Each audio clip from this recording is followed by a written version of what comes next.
If you want to get better at any game in the Smash series, this is where it all starts. It's not so much a matter of quick and precise button presses, but understanding the core elements of Smash as a fighter.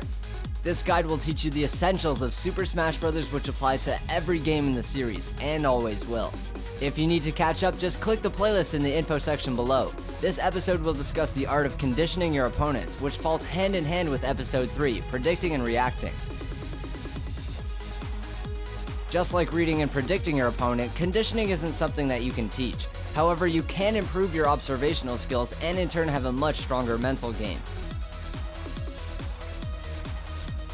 Conditioning someone to do a certain action may only work for that exact moment. If you do the same thing over and over again, the other player will eventually catch on.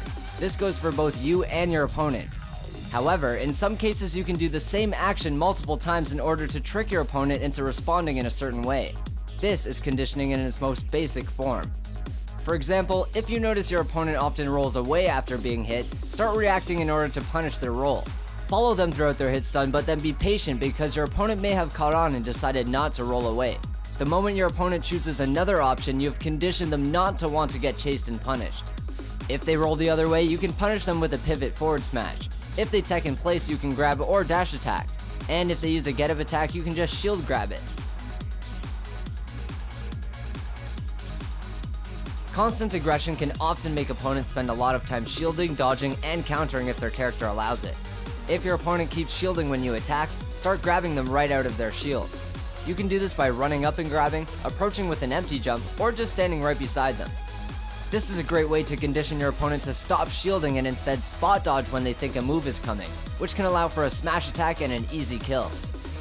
This also works on players who use characters with counters. Constant aggression might start to make some players use counter more often.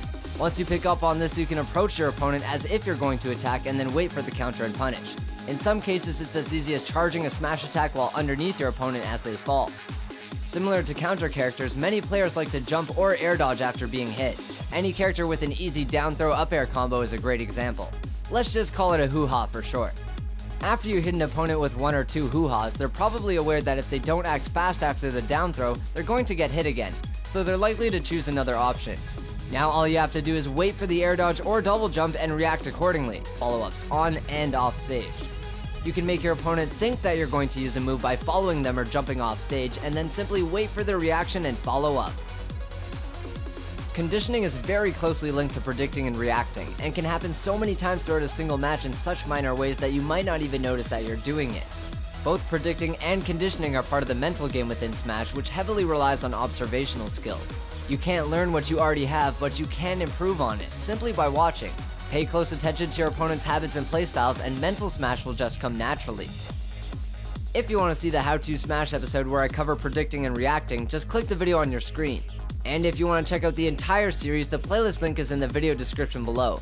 If you're having trouble with Splatoon's Octo Valley, I've got a guide for every hidden scroll in the video description as well. Make sure to give this video a thumbs up if you enjoyed it, and if you haven't subscribed yet, why not? What are you waiting for? I'm EMG Smash Central, thanks for watching and happy smashing!